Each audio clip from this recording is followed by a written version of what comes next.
طبعا يا شباب، مثل ما حكيت من المنتدى انه بدي رقي شي بطل، واحسن شي انه رقي المايتي ماينر. مثل ما شايفين يعني موجود هون الامير الصغير ضعفوه كتير. هو الشي الحلو فيه انه بنحط في كتير تشكيلات وسعره رخيص. عرفتوا علي؟ بس يعني كتير ضعيف.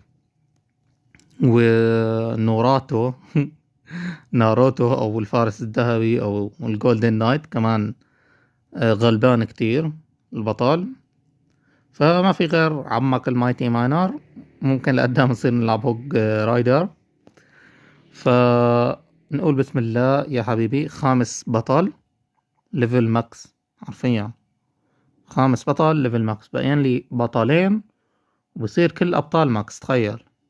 تخيل معي يا عزيزي اللي انا كنت بس متمني رقي المونك، لحتى صرت مرقي 4 ابطال غير المونك ما لازميني. تخيل. فنقول بسم الله، خلينا نرقي عمل من جنب. بكره بعد نهارين بنزلوا بطل جديد، نفس ما لما رقيت بالبطاقات الأسطورية اللي هن آه الماينر. بعدين آخر شي لزمني من شان برج الطباخ، آخر شي أكلت هواء حطيت عليه 3 كتب. بس هيك يعني اللعبة ما أنا حرزانة.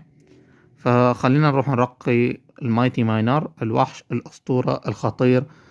يعني حركة واحدة معلم بياخد لك البرج. حركة واحدة حرفيا بياخد لك البرج. فهلا نشوف شو تغير عليه. زاد دمه 263، يعني تقريبا ضربة وشوي من الملكة، من برج الأميرة. ما كتير هو، بس كويس يعني، مش بطال. هاي رقيناه للمكس يا حبيبي. وفي عندي طبعا كروت كتير رقية على المكس، بس ما معي ذهب مع الأسف. يعني بدي رقي كارتين نادر وكارتين عادي.